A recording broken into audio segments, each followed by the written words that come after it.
Welcome to The Explainer. I'm so glad you're here today because we are about to go on a really fascinating, highly mechanical journey right inside your own body. You know, we do it every single day. We totally take it for granted. But the biological machinery that it takes just to eat your lunch, it is literally extraordinary. So I kind of want to start off with a slightly weird question. Have you ever tried eating upside down? You know, maybe when you were a kid, hanging your head off the edge of the couch and popping a snack in your mouth. Have you ever actually wondered how that food still manages to travel all the way up, or, well, technically down, to your stomach, completely defying gravity? Keep that hook in the back of your mind, because today we are unpacking exactly how that mechanics work. Now, what's really interesting about this slide is this massive number, 500 to 700. That is the staggering amount of times a healthy adult swallows every single day. I mean, hundreds of times a day, your body is executing this flawless, super coordinated sequence of events, and you probably don't even notice it's happening. In the science world, swallowing actually has a very specific name. It's called deglutition. Basically, deglutition is just the process of moving food and liquids from your mouth down to your stomach. But listen, this is absolutely not just dropping a piece of food down a pipe. It's a massive operation involving over 30 distinct muscles and a bunch of nerves, all communicating and working together in this perfect split-second harmony. So here's our roadmap for this explainer. First, we'll look at the miracle of swallowing. Then, stage 1, total control. After that, we hit the involuntary danger zone, followed by peristalsis, the automatic engine, and finally, we'll wrap up by comparing swallowing versus peristalsis. All right, section 1, the miracle of swallowing. Okay, let's dive into this. By looking at the actual core purposes of this whole biological process. Because when you swallow, you probably just think you're satisfying your hunger, right? But there are actually 3 life-saving missions happening all at once. Number 1, it moves food safely into your stomach. Number 2, and this is absolutely crucial, it prevents that food from entering your windpipe or trachea. And number 3, it kicks off the whole vital journey of digestion. So it's not just about eating. Your body is actively, aggressively protecting your lungs with every single bite you take. Moving right along to section 2, stage 1, total control. This brings us to the very first phase of our little micro-mystery journey. This is the stage where you, the eater, still actually have conscious command over what's happening. But before we zoom in on that first step, let's just lay out our physiological roadmap. Swallowing actually happens in 3 distinct stages. First up is the oral stage, which is completely voluntary. Then we move into the pharyngeal stage, which is involuntary. And finally, the esophageal stage, which is also involuntary. Notice how fast we completely lose control of this process? Let's look at the oral phase. Seriously, think about your own mouth right now. When you take a bite, your teeth chew the food up. That's your mechanical digestion. At the exact same time, your saliva moistens it, and an enzyme called salivary amylase literally starts breaking down starches right there in your mouth. And then your tongue does something pretty amazing. It rolls all that food into a soft, cohesive little ball that we call a bolus. Finally, your tongue pushes that bolus right to the back of your mouth. The big takeaway here is that during this entire sequence, you are the one deciding when to swallow. But then we hit section 3, the involuntary danger zone. Because once that bolus hits the back of your throat, we enter the pharyngeal stage. I really like calling this the involuntary danger zone, because this is the exact moment our automatic safety overrides absolutely have to kick in flawlessly.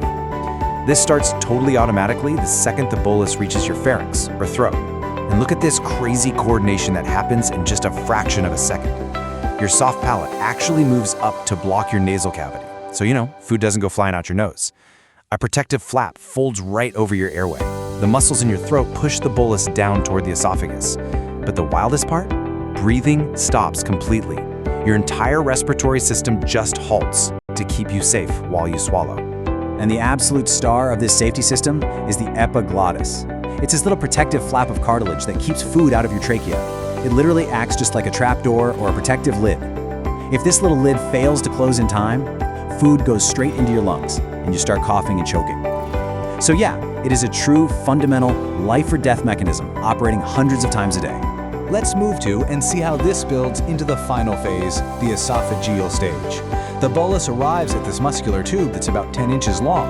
The upper esophageal sphincter opens up to let the food in, and for the next 5 to 10 seconds, that food takes an involuntary downward journey toward your stomach, which finally ends when the lower sphincter relaxes to let it through. Which brings us to section 4, peristalsis, the automatic engine. So how does the food actually make that downward journey? I mean, it doesn't just fall, right? It's actively driven by an unbelievable biological engine known as peristalsis. Peristalsis is basically the invisible, continuous force that drives your digestion. By definition, it's the rhythmic, wave-like contraction and relaxation of smooth muscles in the walls of your digestive tract that actively pushes food forward. It is a seriously brilliant mechanical sequence. I absolutely love this quote from the source material because it paints the perfect mental picture. Think of squeezing toothpaste from a tube, right? Imagine you're trying to get that very last little bit of toothpaste out. You squeeze the tube right behind the paste to push it forward. That is exactly what the smooth muscles inside your body are doing. They are contracting right behind the food to force it along. Let's mechanically break down this precise step-by-step coordination. First, the food enters the esophagus. Next, the smooth muscles directly behind the food contract. They squeeze the tube. At the exact same time, the muscles right in front of the food relax, which opens up the path. So this combined squeezing and opening actively pushes the food downward. And this process just repeats over and over until the food hits your stomach, completely automatically. You don't have to think about it at all. And you know what? This wave-like engine doesn't just clock out once the food reaches the stomach. Peristalsis happens throughout your entire digestive tract. It's operating in the esophagus, the stomach, the small intestine, and the large intestine.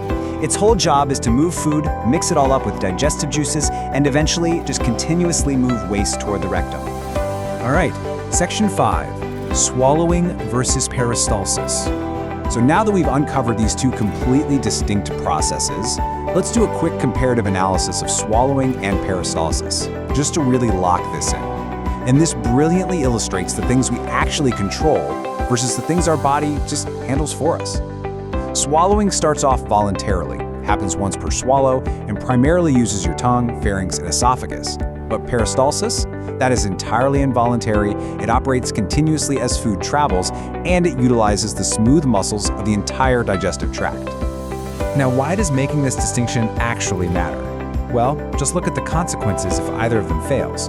Without the mechanics of swallowing safely guiding food into your esophagus, choking would be an everyday, incredible danger. But without peristalsis, food would literally just get stuck in your digestive tract. Digestion and nutrient absorption would totally grind to a halt. We completely rely on both of these systems working perfectly, back to back. So, the crucial point is, we finally have the answer to our initial mystery. Remember earlier when I asked about eating upside down? Well, even if you are literally standing on your head, peristalsis can still move food to your stomach because those strong muscle contractions and absolutely not gravity are what actively push the food. Kind of blows your mind, right? We've just seen how simply chewing a bite of food triggers this insane 30 muscle coordinated sequence, literally halts your breathing, flips a tiny cartilage lid, and ignites a wave of smooth muscle contractions that travel through your entire body.